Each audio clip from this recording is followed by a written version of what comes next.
الصعيد كلها نورت يا حاجة أمينة، ما تتخيليش فرحتنا بيكوا قد إيه. تسلم وتعيش يا صفوت بيه، كلك ذوق وطول عمرك صاحب واجب. تسلمي يا حاجة، اتفضلوا ارتاحوا وأنا هشوف سهام جهزت الأكل ولا لأ. ما تضغطش عليها، احنا مش غربة عن بعض، سيبها براحتها لحد ما تحس إنها عايزة تشوفنا. ياسين وصل وقال لحلا حمد لله على سلامتك. الله يسلمك، مواعيدك مظبوطة بالثانية، احنا لسه يدوب واصلين، مفيش وقت نضيعه، الفرح كمان يومين ولسه في حاجات كتير مفروض تتعمل. ربنا يعينك يا ابني. حلا كانت عايزة تروح تشوف آخر بروفة للفستان، تقدروا تروحوا تشوفوه، وكمان صور كاتب الكتاب قلنا تتصورها هنا. يلا يا حلا مع خطيبك علشان تخلصوا اللي وراكم، ما عادش في وقت. وقفنا هنا ليه؟ كنت عايزة اتكلم معاكي شوية. اتفضل. طب مش تبصيلي علشان اعرف اتكلم؟ دورت راسها ليه فقال لها انا عارف ان كل حاجة جت بسرعة وملحقناش حتى نستوعب ايه اللي بيحصل، وعارف كمان ان موضوع الجواز ده كان صدمة ليكي. قطعته بسخرية وقالت بس ما كانش صدمة ليك. انكمشت ملامحه بحيرة وقال تقصدي ايه؟ اقصد انكم خططتوا لكل حاجة صح وعرفتوا امتى تضربوا ضربتكم.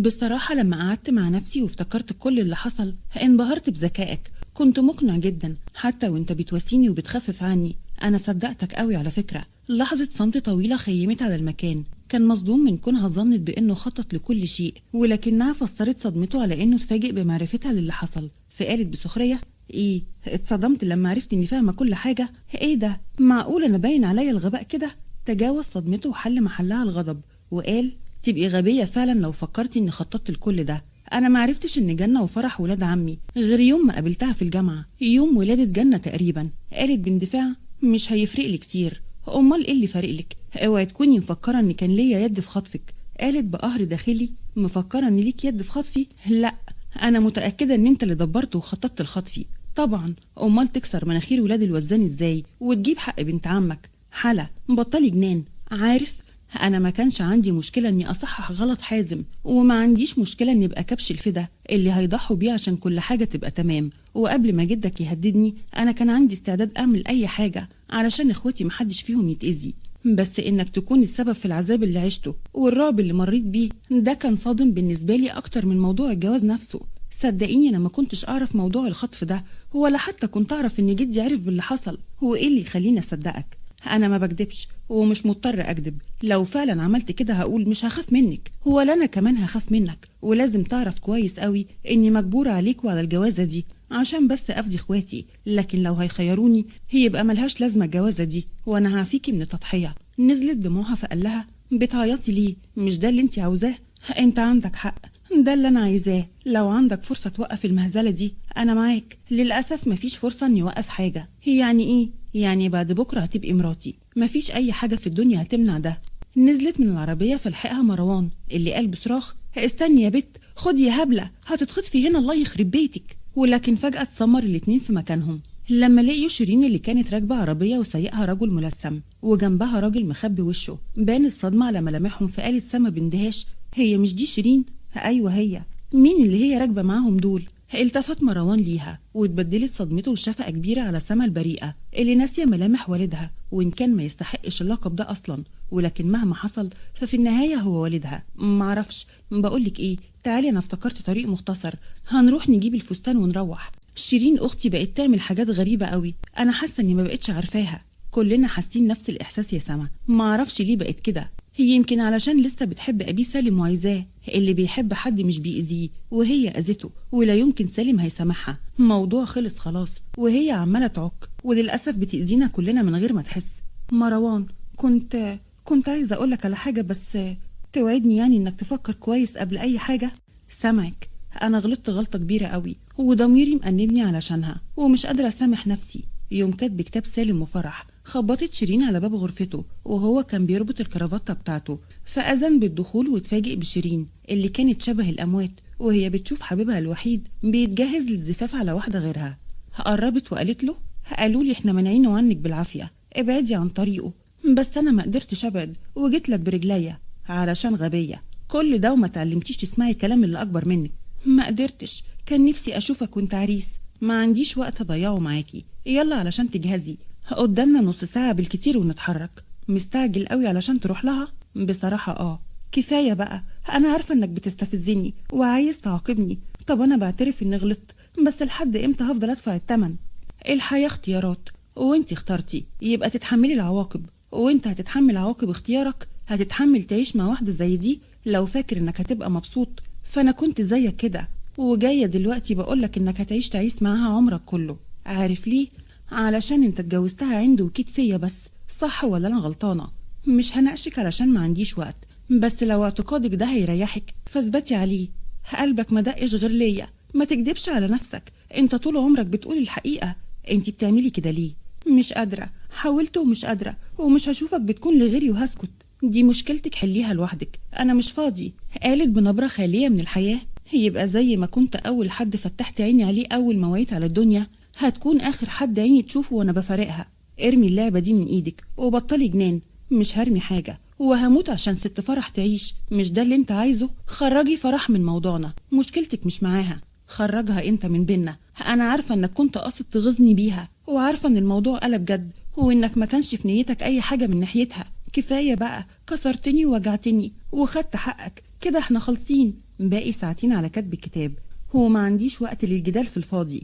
ولسه هيسيبها ويمشي، فصرخت بقهر: مفيش كتب كتاب، على جثتي يحصل الكلام ده. مش هتتجوزها يا سالم، مش هتتكتب على اسمك واحدة غيري. انا شيرين حبيبتك. فاكر وانا صغيرة لما جات لي حمى مين سهر جنبي لحد ما خفيت غيرك؟ ما كنتش مطمن عليا غير وانت جنبي. عاقبتني وانت عارف انت عاقبتني ازاي. بلاش اقول اللي كان بيحصل قدام الناس دي كلها، خليه بينا. انت هاين عليكي نفسك ازاي كده؟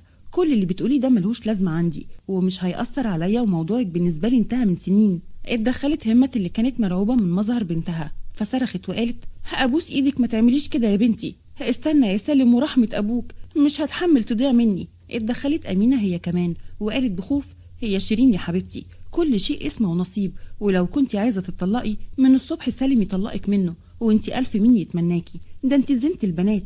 بس ارمي القرف اللي في ايدك ده. هقول لها يا سالم. غرزت السكينة في عروق ايديها، في قلب خشونة: عايزة ايه عشان توقفي الجنان اللي بتعمليه ده؟ تقولي انك بتحبيني وان عمرك ما هتتجوز فرح دي. انا بحب فرح ومش هتجوز حد غيرها. لو انتي حياتك رخيصة عليكي دي تبقى مشكلتك. ولسه هيخرج، فجأة اتجمد لما سمع صرخات، فالتفت بلهفة واتجمدت عينيه لما شافت دم في كل مكان من ايديها، وقطعت اوتارها وهي بتقول بصوت معذب: مش عايزة اعيش حياة انت مش فيها. جن جنونه وجري عليها وهي بتقول من بين انهيارها: لا خليك، هارجع مكانك، روح فرحك وخلي الفرح فرحين، موتي وجوازك. لأول مرة ترق نبرته لما سمع كلامها، في قلب لين: شيرين كفاية بقى، بطلي اللي بتعمليه ده. فكري في أمك وأختك، بلاش أنانية. حرام عليك يا بنتي، حرام عليك اللي بتعمليه فيا ده. هأبوس إيدك كفاية، ما تموتنيش بحسرتي.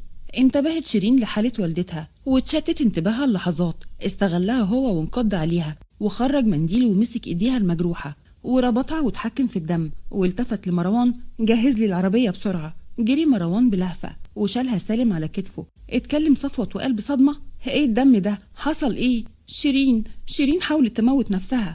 استنى يا سالم، هوديها المستشفى انا ومروان، وانت وسليم يسبقونا على الجماعة. ما ينفعش نتأخر عليهم ولا حتى نعتذر. قرب سالم من العربية وحطها فيها وهي بتقول بهمس: ما تسيبنيش. صرخ في واحد من الحراس: تاخدها توديها على المستشفى. عمتي هتيجي معاك، وهسيب معاك عربية حراسة، طمني أول ما توصلوا. ركبت همت جنب بنتها وانطلقوا بأقصى سرعة. صفوة طبطب على كتفه بمواساة وهو بيقول: عملت الصح يا سالم، ودايما الطريق الصح بيبقى متعب، ربنا يعينك. اوعى ضميرك يأنبك لو للحظة. انت عملت الصح زي ما قالك عمي صفوت، وبعدين انت عريس، ما تسيبش حاجة تعكنن عليك. بسم الله ما شاء الله، ايه القمر ده يا حلا؟ التفتت لوالدتها وهي بتقول بلهفة: ماما كان في ايه بره؟ وايه صوت الخناق والزعيق ده؟ ولا حاجة، العادي، كانوا بيجهزوا العربيات، ما تشغليش بالك انتي. اتدخلت سما اللي قالت باستفهام: طب هما ماما وشيرين جهزوا؟ يعني اقصد هيجوا معانا؟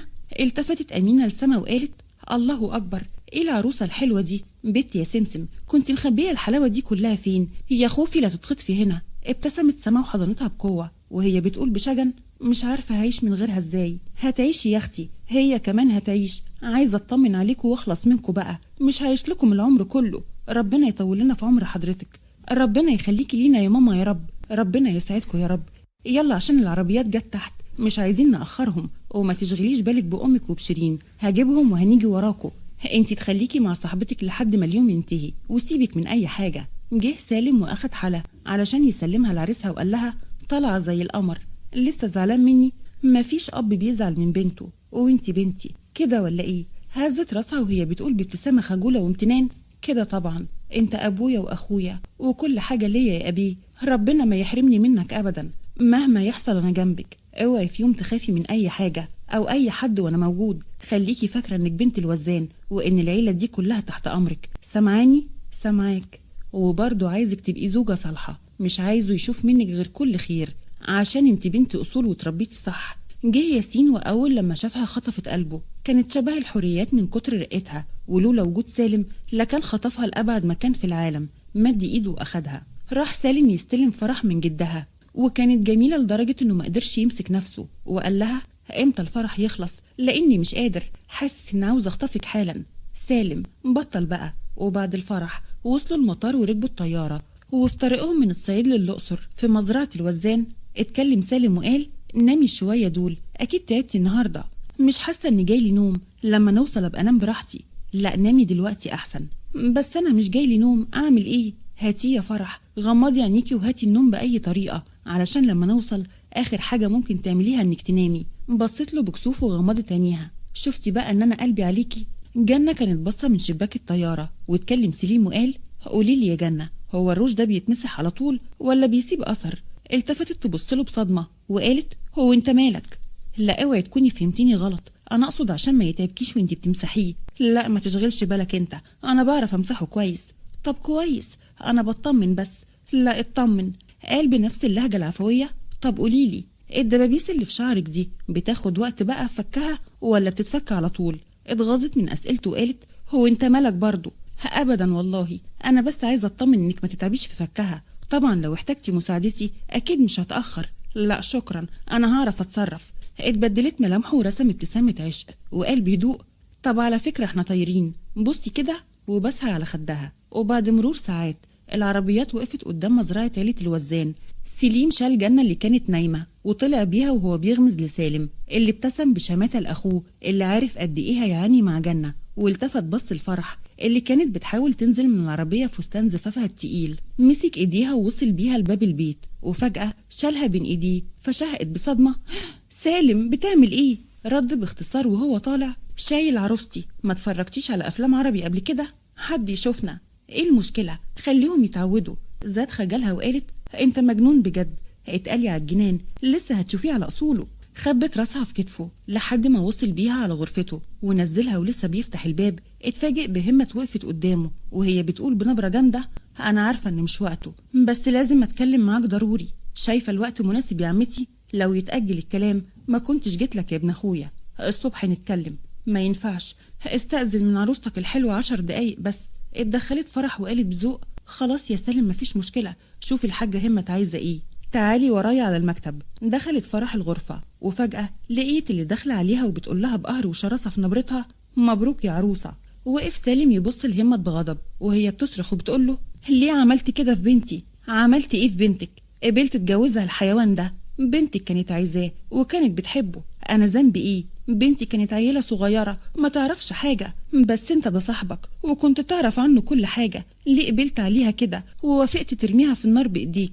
اولا محدش كان هيقبل يتجوزها غيره، عشان الهانم كانت دايرة معاه في كل مكان وكانت بتفتخر بعلاقتها بيه. ثانيا انا ما كنتش اعرف عنه حاجة اكيدة، كله كان كلام يحتمل الصدق والكذب، بس طلع حقيقة. وليه ما اتطلقتش منه وصبرت كل الوقت ده؟ عشان كان جابرها. منطق برضه. طيب تمام، اهي اتخلصت من اجباره، من الصبح هطلقها منه. في حاجة تاني؟ بالسهولة دي؟ اسهل مما تتخيلي. لسه عندك حاجة تقوليها؟ اتجمدت للحظات قبل ما تقول بتوتر: شيرين محتاجة لدكتور نفسي، البلد مليانة، الدكتور اللي ترتاح معاه تروح له. ها ايه تاني؟ انت الموضوع بالنسبة لك هين علشان هي ما تهمكش. يا خسارة، كنت فاكراك هتقدر تبقى كبير زي ابوك. قاطعها بعنف وقال: ولا كلمة زيادة، خلي بالك من كلامك واعرفي ان لحد دلوقتي صابر على كل العك اللي حصل، بس انا قلبتي وحشة وصبري نفذ، يعني اللي جاي كله بحساب. كلامنا انتهى. سابها وطلع غرفته بلهفة وشوق، ولما دخل لقي فرح قاعدة بشرود. قرب منها بلهفة يحضنها لكنه اتجمد بمكانه لما لقاها بتزقه بنظرات حادة وقالت: ابعد عني. اتفاجئ برد فعلها فهمس باسمها: فرح. قالت بلهجة قاسية وملامح جامدة: اوعى تقرب مني او تفكر تلمسني. انتي سامعة انتي بتقولي ايه؟ سامعة، ويا ريت انت كمان تكون سامع. حصل ايه يا فرح؟ انا لسه سايبك من شوية، ما كنتيش كده. بيتهيألك. يعني ايه؟ يعني لازم نحط النقط على الحروف من اول يوم علشان كل واحد يعرف حدوده وما يتخطاهاش. هاتي اللي عندك. عارفة ان كلامي هيضايقك ويمكن ما تتوقعهوش، بس دي الحقيقة. الجوازة دي بالنسبة لي وسيلة هروب من جوازة تانية ما كنتش متقبلاها، واكيد انت فاهم قصدي. عارفة انك ممكن تكون شايفني وحشة، بس انا مش هقدر اخدعك واوهمك بمشاعر مش موجودة من الاساس. الكلمتين دول سمعتك بتقوليهم قبل كده لواحد اهبل علشان تنقذي كبريائك المغرور، لكن انا مش اهبل واقدر اعرف اللي جواكي كويس قوي. والاخر مرة هسألك حصل ايه، وقبل ما تفكري تكذبي اعرفي ان ممكن اوريكي وش عمرك في حياتك ما تتخيليه مني. حاولت تبان قوية ولكن غصب عنها اهتزت نبرتها وقالت ما عنديش كلام اقوله. انطقي حصل ايه وانا تحت. مصر قوي تعرف فيه ايه؟ يبقى روح اسأل الست شيرين بتاعتك اللي اتجوزتني علشان تنتقم منها. انا بالنسبة لك كنت كوبري علشان ترد كرامتك قدامها وتاخد حقك لما فضلت صاحبك عليك. كذبت عليا في كل حاجة حتى في مشاعرك، وكل ده عشان خاطرها. صح ولا انا غلطانة؟ اسودت عينيه بغضب وهمس وقال شيرين. ايوه شيرين، حب الطفولة. مش كانت خطيبتك ولما خانتك كرامتك ما قبلتش عليك تكمل معاها، وعلشان ترد لها الضربة جوزتها لواحد انت عارف انه مريض؟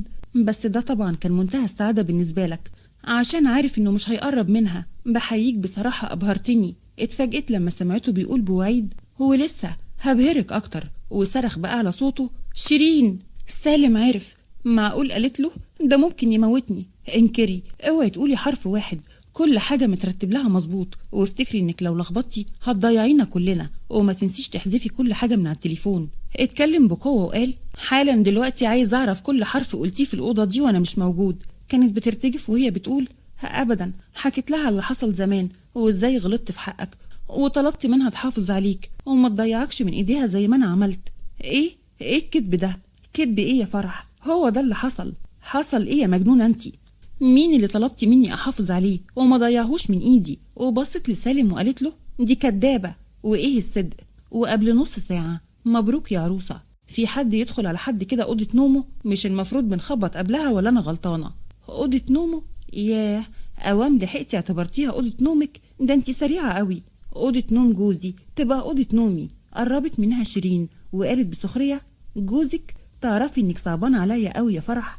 والله صعبان عليا. يمكن لو اتقابلنا في ظروف غير دي جايز كنا بقينا اصحاب، بس للأسف انا وانتي وقعنا في حب راجل واحد، ومن سوء حظنا ان الراجل ده حبه عامل زي الوشم، بينطبع في القلب ما بيخرجش غير بالدم، والقلب لما بينزف تبقى نهايته الموت. ومين قالك اني عايزه حب يخرج من قلبي؟ وبعدين بعد كلامك ده انت اللي المفروض تصعبي عليا مش العكس. لا العكس، علشان للأسف انت دخلتي في لعبة انتقام انت مش قدها. انت تعرفي ان انا وسالم كنا مخطوبين وكنا خلاص هنتجوز. عرفت. وبصراحة ما يهمنيش ايه اللي حصل في حياتكم قبل ما يعرفني، اللي يهمني حياته بعد ما دخلتها. كلها واحد يا فرح، وجودك مغيرش كتير. سالم بيحبني، ومش بس بيحبني، ده بيعشقني لدرجة انه اتجوز بس عشان ينتقم مني ويكسرني ويردلي اللي حصل زمان. انتي تقريبا الجرح أثر على دماغك ولا ايه؟ اتجاهلت شيرين كلامها وقالت كبرت وتربيت على ايده، ما كنتش اعرف راجل غيره. دايما كانوا يقولوا شيرين لسالم وسالم لشيرين، وكان هو بالنسبة لي كل حاجة في حياتي. سالم طول عمره حنين بس ما بيحبش يبين، جامد من بره بس أرق إنسان من جوه. ولأني كنت صغيرة ومش فاهمة فكرت جموله ده أسوأ، وبقيت أدور على الحنية اللي مفتقداها معاه بره، لحد ما دخل شيطان بينا اداني كل اللي كنت مفتقداه مع سالم. كنت مراهقة، أقل كلمة بتأثر فيا، وهو ما كانش يعرف يعمل حاجة غير إنه يتكلم، وأنا طبعا صدقته. ومن حظي السيء سالم عرف وشاف بعينيه، شافني راكبة معاه العربية وخارجة معاه. كانت خروجة بريئة جدا، جايب لي فيها ورد وبيقول إنه بيحبني، بس طبعا بالنسبة لسالم كنت وقعت في المحظور. اليوم ده اتحولت حياتي الجحيم. سالم يومها ضربني قلم لسه معلم في قلبي، وراح لبابا وخالي وقال لهم اني متقدم لي عريس واني موافقه عليه، واجبر احمد انه يتقدم لي واجبرني اني اوافق. عملت المستحيل علشان يسامح لكنه رفض، بالرغم من اني سمعته بيبكي علشاني، لكن كبرياءه منعه انه يكمل معايا. الحقيقه انه كان شهم ودرع على الموضوع، ومحدش عرف اللي حصل غير ماما ومرات خالي بعد كده، وطبعا انتقاما ليه منعتني اني اجي البيت بعد ما اتجوز. وفعلا حصل. طبعا هتسأليني وتقوليلي ازاي هو اتحمل تكوني لواحد تاني غيره لو هو بيحبك. اقولك انا أحمد كان عنده ضعف جنسي وتعب في القلب يمنعه إنه يقرب لي، وسالم كان عارف ده، علشان كده جوزني ليه وهو مطمن. اتصدمتي صح؟ كانت فرح بتسمعها بصدمة، زاد من صدمتها لما شيرين ورت لها ورقة عبارة عن تقرير يفيد بإنها لسه عذراء، وقالت ما تستغربيش، بس الوجع يعمل أكتر من كده، وأنا وجعته ووجعته قوي كمان، ومش زعلانة منه، أنا استاهل أكتر من كده، واتحملت بهدلة ومرمطة من شخص مريض بالنقص اللي عايز يعوضه بإنه يذلني طول الوقت، عشان عارف إني مقدرش أرجع لأهلي. بس اللي كان بيهديني لما كنت بعرف إن سالم بيسأل عني، كنت بتأكد إني لسه في قلبه. على فكرة كان بيسأل مروة اللي قابلتوها في شرم، يوم ما قال لها إنه هيخطب، كان قاصد الكلام يوصلني. فرح بصوت مبحوح: كل ده ما يهمنيش ومش مجبرة أصدقه، يعني قصتك تخصك، لكن أنا واثقة إن سالم بيحبني دلوقتي، وشخص عاقل زيه عمره ما هيتجوز لمجرد إنه يضايق حد، واللي حصل ده ما يدينهوش في حاجة. إنك تبقي خاينة ده عيب فيكي مش فيه. تجاوزت شيرين الإهانة وقالت بنبرة لينة: عندك حق، خيانتي ما تقللش منه، بس موضوع ثقتك في حبه ده انتي فعلا غلطانة فيه، وعلى الرغم إني فعلا ما كنتش عايزة أوجعك، بس أنا هسمعك بودانك سالم وهو بيعترف لي بمشاعره. شغلت على تليفونها مقطع صوتي ليه لما كانت ماسكة السكينة وبتهدده بإنها هتقطع شرايين إيديها: وحياة أغلى حاجة عندك تجاوبني، حتى لو مش هتكون ليا، حتى لو جوازك هيكون في موتي، بس عايز أعرف الحقيقة، أنت حبيت فرح فعلا؟ لا ما حبيتهاش. لو عايزة تعرفي الحقيقة، أنا ما حبيتش حد غيرك. يعني هتتجوزها بس عشان تأذيني؟ أيوة هتجوزها علشان أوجعك زي ما وجعتيني، وزي ما قضيت سنين بتعذب وانتي في بيت راجل غيري. جه وقتك عشان تتعذبي انتي كمان وانتي شايفاني معاها، بس ده ظلم، حرام. طب هي ذنبها ايه؟ حظها السيء رماها في سكتي، ودلوقتي ما عادش في وقت للكلام، ميعاد فرح يقرب وعروستي مستنياني. قفلت شيرين التسجيل الصوتي، فوقعت فرح على الكرسي اللي وراها وانهارت من اللي سمعته. طبطبت شيرين على كتفها بمواساة مزيفة وقالت: مش قلتلك صعبان عليا؟ دخلتي في حرب مش قدها، وللأسف انتي الضحية الوحيدة. بس صدقيني أنا كمان بعاني، لدرجة إني حاولت أموت نفسي قدامه، وعلى الرغم من إن قلبه كان بيتنفض خوف ولهفة وهو شايلني يوديني المستشفى، إلا إنه ما قدرش يقاوم قدام جبروته وكمل الفرح للآخر. أنا قلت اللي عندي عشان ما قدرتش أشوفك مخدوعة أكتر من كده، وصدقيني مش عارفة إيه الحل، وبتمنى من ربنا إنه ينزل رحمته علينا إحنا الاتنين. عن إذنك عودة للوقت الحالي. بعد ما حكت فرح اللي حصل، قالت شيرين: ايه الهبل ده؟ فويس ايه؟ انتي بتألفي؟ تسجيل ايه اللي بتتكلمي عنه؟ هاسألها، كانت هنا وفتحت موبايلها وسمعتهولي، وانت بتقول لها انك بتحبها واتجوزتها عشان تنتقم منها. ياه، هو انتي متخيلة انه لو قال لي كده انا كنت سبته يجيلك؟ شفت بقى انك زي ما عرفتش تختار، وان كلنا معرضين اننا نغلط. شفت؟ ارجعي اوضتك. خرجت شيرين. هو في كده؟ في شر في الدنيا كده؟ بعد اللي شفته منك من شوية أقدر أقولك إن كل حاجة ممكنة في الدنيا دي. هتفضلي واقفة عندك كتير؟ هتهربي تروحي فين؟ لو سمحت ابعد. ما سمحتش ومش هسمح تبعدي، مش بمزاجك. احنا متفقين إن الجوازة دي مش بالتراضي، مجرد تصحيح للأوضاع الغلط اللي حصلت.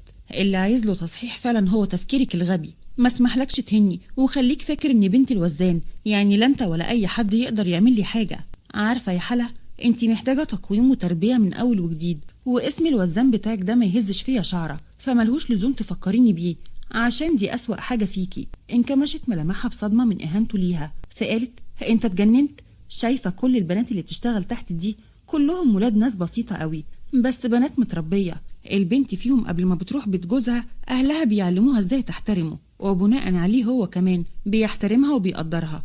الموضوع مش بالأصل ولا بالفلوس ولا باسم العيلة، المتربي متربي، وانتوا آخر حاجة بتفكروا فيها في عيلتكم هو موضوع التربية ده. ما تزعليش قوي كده، ربايتك عندي. أنا ياسين وفيق عمران، جوزك اللي هيخليكي تفكري في الحرف قبل ما تنطقيه، وتحطي نفسك مكان الناس قبل ما تحرجيهم. يلا يا عروسة عشان تنامي. ألف مبروك. دخل السرير ينام وهو بيقول في سره: يا رب اديني الصبر من عندك عشان ما ضعفش أبدا.